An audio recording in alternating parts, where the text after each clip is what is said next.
യൂട്യൂബിൻ്റെ ഭാഗത്തുനിന്ന് ഒരു പുതിയ അപ്ഡേറ്റ് വന്നിട്ടുണ്ട്. അവരുടെ കമ്മ്യൂണിറ്റി ഗൈഡ് ലൈൻസിൻ്റെ ഭാഗത്താണ് ഈ ഒരു പുതിയ അപ്ഡേറ്റ് വന്നിട്ടുള്ളത്. യൂട്യൂബിനകത്ത് ഈ അടുത്തതായിട്ട് കുറേയധികം അപ്ഡേറ്റുകൾ മാറി മാറി വരുന്നുണ്ട്. ഈ അപ്ഡേറ്റുകളൊക്കെ അനുസരിച്ച് ഫോളോ ചെയ്ത് മുന്നോട്ട് പോയാൽ മാത്രമേ നമ്മുടെ യൂട്യൂബ് ചാനൽ മുന്നോട്ട് കൊണ്ട് സാധിക്കത്തുള്ളൂ. ഇല്ലെങ്കിൽ നമ്മുടെ ചാനലൊക്കെ ടെർമിനേറ്റ് ആയി പോകും. അപ്പോൾ പുതിയ തരത്തിലുള്ള അപ്ഡേറ്റുകളും പുതിയ പോളിസികളെക്കുറിച്ചൊക്കെ നമ്മൾ തന്നെ വീഡിയോസ് ഇതിനകത്ത് ചെയ്യുന്നുണ്ട്. സബ്സ്ക്രൈബ് ചെയ്തിരിക്കുക. അതുപോലെ തന്നെ യൂട്യൂബ് ചാനലുമായി ബന്ധപ്പെട്ട് എന്തെങ്കിലുമൊക്കെ പ്രോബ്ലംസ് നിങ്ങൾ ഫേസ് ചെയ്യുന്നുണ്ടെങ്കിൽ അത് സ്വന്തമായി സോൾവ് ചെയ്യാൻ പറ്റുന്നില്ല എങ്കിൽ എൻ്റെ ഫോൺ നമ്പർ താഴെ കൊടുത്തിട്ടുണ്ട്. യൂട്യൂബ് റിലേറ്റഡ് എന്ത് സഹായങ്ങൾക്കും നിങ്ങൾക്ക് ഇതിനകത്തേക്ക് വാട്സാപ്പ് ചെയ്യാവുന്നതാണ്. അപ്പോൾ നമ്മുടെ കാര്യത്തിലേക്ക് കിടക്കാം. യൂട്യൂബിനകത്ത് ഇടയ്ക്ക് ഒരു 1.5 വർഷം മുമ്പ് അവരൊരു പുതിയൊരു പോളിസി മാറ്റം കൊണ്ടുവന്നിരുന്നു. അതായത് യൂട്യൂബിനകത്ത് തെറി വിളിക്കാൻ പാടില്ല എന്ന് പറഞ്ഞിട്ട് തെറിവിളികളെല്ലാം ഒഴിവാക്കിക്കൊണ്ടുള്ളൊരു ഇതാണ് കൊണ്ടത്. അതായത് വീഡിയോ തുടങ്ങി ഒരു ആദ്യത്തെ 7 സെക്കൻഡ് വരെ ചീത്ത വിളിക്കാൻ പാടില്ല. അതായത് തെറിവിളിയെല്ലാം ഒഴിവാക്കിയിട്ട് ഉള്ളൊരു സംഭവം കൊണ്ടുവന്നിട്ടുള്ളത്. 7 സെക്കൻഡിന് ശേഷം വളരെ മൈൽഡായിട്ടുള്ള രീതിയിലൊക്കെ ഇത് ഉപയോഗിക്കാം എന്നായിരുന്നു തൊട്ട് അപ്ഡേറ്റ്.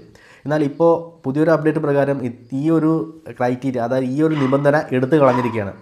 വീഡിയോ തുടങ്ങുമ്പോൾ തന്നെ ബാഡ് വേർഡ് അഥവാ തെറി വിളിച്ചുകൊണ്ട് വീഡിയോസ് ആരംഭിക്കാം എന്നതാണ് പുതിയ ഇവരുടെ അപ്ഡേറ്റ്. അപ്പോൾ ഇനി മുതൽ വീഡിയോകളിൽ തെറി വിളിച്ച് കഴിഞ്ഞാൽ മോണിറ്റൈസേഷൻ കട്ടാവുന്ന പ്രശ്നമൊന്നുമില്ല. മുമ്പ് അങ്ങനെയായിരുന്നു. നമ്മൾ അത്തരത്തിലുള്ള വേർഡുകളൊക്കെ വീഡിയോയ്ക്ക് അത് ഉപയോഗിച്ച് കഴിഞ്ഞാൽ അവർക്ക് നമ്മുടെ ചാനൽ ടെർമിനേറ്റ് ചെയ്യാനോ അല്ലെങ്കിൽ നമ്മൾ മോണിറ്റൈസേഷൻ കട്ട് ചെയ്യാനോ ഒക്കെയുള്ള അധികാരം ഉണ്ടായിരുന്നു. ഇനി മുതൽ ആ ഒരു സംഭവമൊന്നും ഇല്ല എന്നാണ് യൂട്യൂബ് അറിയിച്ചിരിക്കുന്നത്. പുതിയ പോളിസി പ്രകാരം വീഡിയോയ്ക്കകത്ത് ഇത്തരം വാക്കുകളൊക്കെ നിങ്ങൾക്ക് ഉപയോഗിക്കാവുന്നതാണ്. അപ്പോൾ ഇത് തീർച്ചയായിട്ടും ഈ റോസ്റ്റിംഗ് വീഡിയോ പോലുള്ളതൊക്കെ ചെയ്യുന്നവർക്ക് വളരെ സന്തോഷകരമായൊരു സംഭവമായിരിക്കും. എന്നിരുന്നാൽ കൂടി ഒരു എത്തിക്കൽ സൈഡിൽ നിന്ന് നോക്കുമ്പോൾ യൂട്യൂബിൻ്റെ ഭാഗത്തു നിന്ന് ഇത്തരമൊരു മാറ്റം വന്നത് വളരെ മോശമായി പോയി എന്നാണ് എൻ്റെ ഒരു പേഴ്സണൽ ഒപ്പീനിയൻ. കാരണം വീഡിയോ കാണുന്നത് ഒരുപാട് ചെറിയ കുട്ടികൾ വരെയുള്ള ആളുകൾ കാണുന്നുണ്ട്.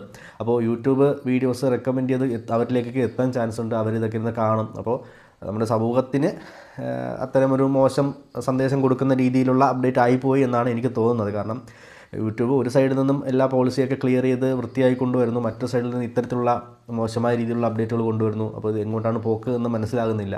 എന്നാലും നമ്മുടെ 18 വയസ്സ് താഴെയുള്ള കുട്ടികളൊക്കെ ഇത് കാണുന്നുണ്ടെങ്കിൽ അവർക്കൊരു ഒരു മോശം രീതിയിലേക്കൊക്കെ അവരുടെ സംസ്കാരത്തെ ബാധിക്കുന്ന രീതിയിലേക്കൊക്കെ ഒരു അപ്ഡേറ്റായി പോയി ഇത്. അപ്പോൾ എന്തായാലും ഈ ഒരു പുതിയ കാര്യം നിങ്ങളെ അറിയിക്കാൻ വേണ്ടിയാണ് വന്നത്. അപ്പോൾ അടുത്തൊരു വീഡിയോയിൽ യൂട്യൂബിനെ കുറിച്ചുള്ള മറ്റൊരു കാര്യവുമായി നമുക്ക് വീണ്ടും കാണാം. Thank you.